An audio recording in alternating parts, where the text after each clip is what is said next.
beautiful people! Welcome back to my channel. This is your Mama Sam. Hello mga amigo, amiga, kumare at kumpare. Kamusta kayong lahat? Sana lahat po kayo ay okay at safe ngayong araw na ito. At syempre ko ako naman ang tatanungin nyo. Nakikita naman ninyo ang beauty ng Mama Sam ninyo. Fresh overload pa rin, di ba? Ganyan talaga kapag umiinom ka ng maraming vitamin C at saka syempre kumakain ka ng maraming hotdog. Dahil sa hotdog, naloloka ang beauty ng Mama Sam ninyo. So, kamusta naman kayo mga amigo, amiga? Sana lahat kayo ay okay na okay at kasing fresh ng Mama Sam ninyo. Syempre, marami tayong chika ngayon na talaga naman magtataas ang kilay ninyo. Pero syempre, bago tayo pumunta sa main chika natin, chika na muna ako ng bonggong-bongga. So, eto nga, kanina nga, naghihintay ako doon sa labas. Tapos sabi sa akin ni PE teacher, anong gagawin mo ngayong Christmas? Sabi ko, wala naman. Sabi niya, may regalo ako sa iyo ngayong Christmas. Sabi ko, ano yun? Tapos sabi niya sa akin, basta sorpresa. Sabi ko, ano kaya yun? Sumama ka sa akin sa, December 22. Tapos sabi ko, anong meron? Sabi niya, basta sumama ka sa akin. Ibahati mo yung araw na yon at bibigyan kita ng bonggong-bonggang regalo. Ay, ano kaya yun? So, I'm so excited kasi nag-set siya ng date para sa amin. At syempre na-excite ako. Diyos ko, isa tong magandang regalo talaga at pamaskong handog sa akin, di ba? At eto pa, syempre, excited din ako syempre sa darating na Pasko kasi magkakaroon nga kami ng Christmas presentation sa school na medyo naloloka ako kasi ngayon pa lang grabe na ang intriga, kaluwaan. Hindi ko alam kung bakit, ano bang meron. Diyos ko naman, kapag nagtrabaho ako, sanay na sanay naman sila. Pero ang nakakaloka sa kanila, syempre, yung machika talaga sila. Alam mo yung mga Thai, grabe talaga ang go-gossip nila. So nakakaloka, sumasakit yung ulo ko sa kanila. Ang dami nilang problema. Kesyo ganito, kesyo ganyan. Ang concern ko noon nila, kawawa naman si teacher, mag-isa lang siyang gumagawa ng show. Hindi naman ako mag-isa. Meron naman akong grupo. Nakakaloka. Siyempre, yung ito para sa production, yung ito naman ay para doon sa stage. Yung isa naman syempre para sa opening show. So, kanya-kanya kaming trabaho. Kaya lang kasi yung iba kasi sobrang negang mag-isip. Nakakaloka. At ito na nga, syempre, una sa lahat, gusto ko muna magpasalamat sa lahat ng mga tumututok dito sa akin. Araw-araw, lagi-lagi. Kaya naman ako talaga, sobrang excited ako na magpakita sa inyo ng mga bago nating chika, di ba? Kasi naman sa support ang binibigay ninyo dito sa Mama Sam Vlog, maraming salamat talaga guys. Napaplattered ako at natutuwa talaga ang puso ko. I really appreciate it. Di ba? Kaya shout out sa inyong lahat. At ito na nga, Diyos ko, marami tayong chika ngayon na talaga naman, ay nako, kahit pagod ako, magtataas ang kilay ninyo ng bonggang-bongga sa mga pag-uusapan natin ngayon. Kaya guys, wag na nating patagalin. Para sa unang chika, Mama Sam, tingin mo, pambato ng Pakistan at Bahrain sa susunod na taon, tingin mo kaya-kaya nila pumasok uli sa semifinals katulad ng nagawa ni Pakistan? Ako to be honest ha, natutuwa ako kasi meron nang represent ang Pakistan, meron nang represent ang Bahrain dito sa Miss Universe. And then of course, exciting to kasi iba kasi yung ino-offer nila kahit alam natin na medyo iba yung kultura na meron sila, Muslim sila, but andito sila sa competition ng Miss Universe Philippines. At isa to sa mga nakakatuwa kasi talagang nakikita mo na umaariba na sila ng bonggang-bongga, lalo na ang bansang Pakistan. Diyos ko, unang-una pa lang sa Miss Universe ay umariba na siya ng todo-todo. Ako naman, sa totoo lang, yung mga babae sa Pakistan, I think magaganda talaga sila. Kasi kung titignan mo naman yung mga lalaki nila, Diyos ko, grabe. Gustong magpa-rin doon ni Geisel Ortega. Charot. Ay, panalo. Panalo talaga sa kagwapuhan yung mga lalaki dito sa Pakistan, ha? At yung mga babae nila, talagang makikita mo naman na palaban din ang beauty. Kaya hindi ako magtataka kung bakit sila lumulusot sa semifinals ng Miss Universe. Kahit first time pa lang nila nakasali, bongga na kagad, di ba? And then si Miss Bahrain naman, I think kailangan lang siguro nila magpadala ng isang kandidata na talagang kabog na kabog, katulad ng Pakistan, para umariba din sila sa competition ng Miss Universe. Di ba? So, good luck talaga sa mga susunod nilang kandidata na ilalaban nila sa Miss Universe sa susunod na taon. Syempre, yan yung hihintayin natin kung sino na naman yung mga kandidata sasabay dyan sa mga kandidata sa Miss Universe. At para naman sa sumunod na chika, syempre, usapang Miss Earth. Kasi ang Miss Earth kasi, ang kanilang coronation night na ay sa December 22. So, malapit na to. Dito na natin malalaman kung ating pambato na si Aliana Aduana ay siya nga ba makakapag-uwi ng corona ngayong taon na to. Syempre, excited ako. Siya ang nanalong best in swimsuit. Syempre, sa tulong ng botohan, talaga namang lumaban talaga ang Pilipinas. But, hindi lang tayo dito umaasa. Umaasa din tayo na uuwi din talaga ni Liana Aduana ang corona ng Miss Earth for 2022. Ano ba ang makakapagpatalo, Mama Sam, kay Liana Aduana? I think ang makakapagpatalo sa kanya kung hindi siya nagugustuhan ng judges. Ayun yon. So, ayun na lang talaga kung ano syempre yung i-offer niya sa coronation night. For sure, papasok to sa semifinals kasi 'di ba kapag naging best in swimsuit ka, automatic pasok ka sa semifinals. So, isa na tong malaking bagay para sa pambato natin. Ang kailangan niya na lang gawin ay syempre, ipakita at galingan niya ang performance level talaga niya. I-level up pa niya. Feeling ko, magpapasabog to ng bonggang-bongga sa darating na coronation night. Kaya, yun yung hintayin natin. Laban yan, o di ba? Ako naniniwala ako kay Liana, kaya niya yan, di ba? Magandang pamaskong handog yan sa Pilipinas pag nagkataon. At para naman sa sumunod na chika, Road to Miss Universe Philippines from Australia, Philippine-Australia beauty na si Kimberly Street. Siya ang ilalaban ngayon ng pambato ng Australia mula dito sa laban sa Miss Universe ng bonggang-bongga. Ang chika ko dyan ay, ngayon pa lang, congratulations na. Nakita naman natin na medyo para maibubuga naman ang pambato ng Australia, Philippine-Australia dito sa Miss Universe Philippines. At tignan natin kung ano yung may papakita niya sa competition ng Miss Universe Philippines. So, tignan natin kung makakalusot to sa semifinals, kung makakarating ba siya sa dulo ng laban, kung magpapasabog ba to ng bonggang-bongga. For sure, maganda to ang kanyang communication skills kasi from Australia, so alam na natin yan, no, di ba? But, syempre, ang hinihintay ko sa kanya kung ano ang ipapakita niya dito sa competition ng Miss Universe Philippines at gaano ba siya kagaling talaga, di ba? So, ngayon pa lang abangan na natin yan. At para naman sa sumunod na chika, Mama Sam, Michelle Arceo, ready na para sa kanyang competition sa Reina Hispano-Americana. Mama Sam, tingin mo, malayo bang mararating ni Michelle Arceo sa competition? Alam niyo, sa totoo lang, yun, nakita ko yung transformation niya, yung itong bago niyang photos na wind swim. So, talaga naman masasabi ko, ang ganda-ganda, grabe. Hindi ko nga siya nakilala na Michelle Arceo. Parang ang layo doon sa mga nakikita natin Michelle Arceo.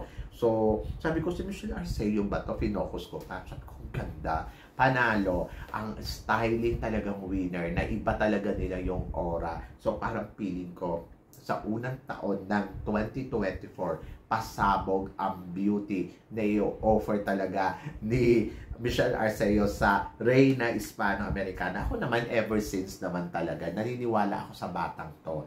Naniniwala ako na sa tuwing lalaban siya ng pageant, kaya niyang ipanalo. Yung alam mo yon, sa Miss Environment, di ba, nag-first runner-up nga siya sa unang laban niya pa lang. So, dito pa kaya sa Reina Hispano-Americana na talagang nakita mo naman na pinaghandaan niya talaga ng bonggong-bongga. So, I'm so excited kasi naniniwala talaga ako na si Michelle Arceo ang ikalawang babae na mag-uuwi ng corona ng Reina Hispano-Americana sa ating bansa. Don't underestimate her. Diba? So, yun. So, oh my God, I'm so excited for her. So, sa ngayon, mag-relax ka muna, Michelle, dahil syempre, malapit na ang New Year at kailangan mo munang maghanda para sa iyong laban. And then, parang feeling ko, pagpasok ng January, lilipad na si Michelle Arceo at kayang-kaya niya na yan, di ba? So, good luck talaga kay Michelle Arceo. And then, of course, Mama Sam at Tisa Manalo, nagpasabog ng todo-todo yesterday, syempre sa social media. So talagang ready na talaga ang isang Atisa Manalo para sa competition ng Miss Universe Philippines. Yung iba, sinasabi nila, naku mama, so parang hindi naman totoo na lalaban eto nga daw si Atisa Manalo. Ako naman, abangan naman ninyo. So, tignan ninyo sa mga darating na araw kung ano ang may offer ni Atisa Manalo dito sa competition na Miss Universe Philippines. At abangan natin kung magiging officially candidates ba siya. Parang feeling ko naman hindi naman siya uurong. Parang feeling ko tuloy na to si Atisa Manalo. Kasi hindi naman siya magpapasabog ng ganyan. Nakita ninyo na super duper transformation talaga siya. So, I'm so excited. Ngayon pa lang na-excite na ako kung ano ba ang ipapakita niya at kung ano ba ang laban na gagawin niya, ano ba ang pagbabagong makikita natin dito kay Atisa Manalo. And then, tignan natin.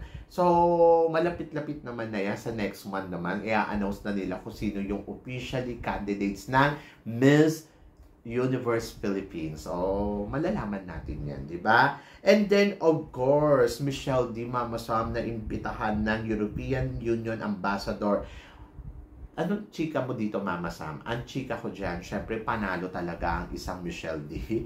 Sobrang di na matapos-tapos talaga ang pag-iimbita sa kanyang kaliwaan. Imagine mo, European Union Ambassador itong nag-imbita sa kanya para sa kanyang courtesy call doon. So, ang bongga lang talaga ni Michelle D. Alam mo, sa totoo lang, ito talaga yung masasabi mong tunay na reyna. At alam niyo, kahit walang corona ng Miss Universe Philippines, talagang naniniwala ang tao sa kanya na no, it's Michelle D. O, di ba? No, ikaw na. O, di ba? So, yun. So, naniniwala ako kay Michelle D. sa lahat ng aspeto na ipinapakita niya talaga ay iba talaga. Sa totoo lang, iba yung level. Parang feeling ko talaga naig niya pa yung nanalo at parang feeling ko siya talaga ang panalo. So, iba talaga. Imagine mo, Miss Universe Philippines pala, binigyan niya ng buhay ang isang pagiging Miss Universe Philippines. Siya yung nagbigay ng standard kung ano nga ba ang quality ng isang tunay na Pilipina na lumalaban sa international pageant. Siya rin ang nagbigay ng buhay dito sa Miss Universe Philippines. Sa mga nanalo dito, isa to talaga sa masasabi kong, my God, libre na Miss Universe Philippines. Ito ay wala nang iba kundi si Michelle D. Marquez. Diba? So, congratulations kay Michelle D. And then, ito nga, Mama Sam, para sa sumunod na chika, Miss World. Postpone na naman. Nag-move nga ang due date ng Miss World para sa kanilang coronation night. So, nung una, Mama Sam, nung kanilang final ay sa Dubai, ang pinag-uusapan June 3, 2023, pero na-postpone. And then, pangalawa, sinabi nila na November 10, para sa India naman. At ang kanilang coronation night ay December 9. Pero, malapit na, inurong na naman nila. And then, of course, November 18, second plano, at December 16, pero inurong nila. Na-move ng February 2, ang kanilang coronation ay March 4, pero inurong uli nila. Ito na, Mama Sam, ang bagong date. February 18 hanggang March 9. Anong chika mo dito, Mama Sam? Hanggat hindi pa dumarating ang mga kandidata doon, ibig sabihin, postpone yan. Or siguro sabihin na natin, hanggat hindi nakokoronahan ng yung bagong reyna. Kasi di ba, may insidente nga sila Ando doon na sila sa pageant, hininto pa nila at pinostpone pa nila. So, hindi na to bago sa atin. Hindi ko alam kung ano ang nangyayaring eksakto dito sa Miss World. Pero syempre, nakakalungkot kung iisipin mo. Kasi syempre, di ba, parang ano ba, Miss World? Ano na nangyari sa'yo? Bakit humina ka na ng tuluyan ng ganyan? O, di ba? Ayun lang talaga may isip mo dito sa Miss World. And then, I hope na sana this coming February 18, 2024 ay matuloy na yung pageant nila kasi sobrang tagal na, promise. Hindi lang naman to etong taon na to na postpone. Kahit noong 2022, postpone na rin sila ng postpone. Kahit nga noong 2021. So, postpone pa din. So, I hope na sana this time matuloy na.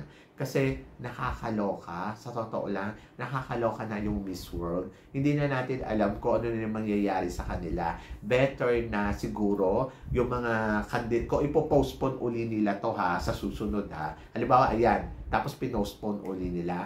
I think, itigil na muna nila yan. Isipin na muna nila kung kailan nila talaga mapupush. Pagkatapos yung mga kandidata ngayon na nakahang, magputong na sila ng corona sa sa kanilang mga bansa at wag na sila lumaban sa Miss World na to. So parang feeling ko kailangan bago na lahat. So 2024 na. Yung mga kandidata nila noong 2021 pa, o di ba? Nakakaloka. So ilang taon na ang hinintay ng mga kandidata. Ito nga si Gwendolyn Foriole, naging dalaga na dito at naging woman na. Dati dalaginding pa siya. Ngayon, woman na siya. So, kailan ba siya nanalo? 2021, di ba? So, ngayon, 2024 na. Kamusta naman? Siya niya yung pinakamatagal na reyna ng Miss World. So, yun. So, nakakaloka. Para sa Miss World Philippines, siya yung pinakamatagal. Nakakaloka. Imaginein mo sa nangyari sa Miss World. So yun guys, kayo guys, ano guys ang masasabi ninyo dito sa mga pinag-uusapan natin ngayon? So please comment below para at least malaman ko naman kung ano naman ang chika mo sa mga pinag-uusapan natin. So yun guys, maraming salamat. Syempre, sa inyong lahat, sa walang sawang suporta na binibigay ninyo dito sa channel ko at sa mga hindi pa po nakaka-subscribe dyan, please don't forget to click like and subscribe my channel. At i-click nyo na rin yung video natin today at yung notification bell para lagi kayong updated. Syempre sa aking mga chika. Sabi ng ganon, always keep smiling and always think positive. Walang imposible sa itaas, magtiwala lang tayo sa kanya. Kaya guys, hanggang dito na lang. Hanggang sa muli nating chikahan. See you tomorrow. Thank you guys.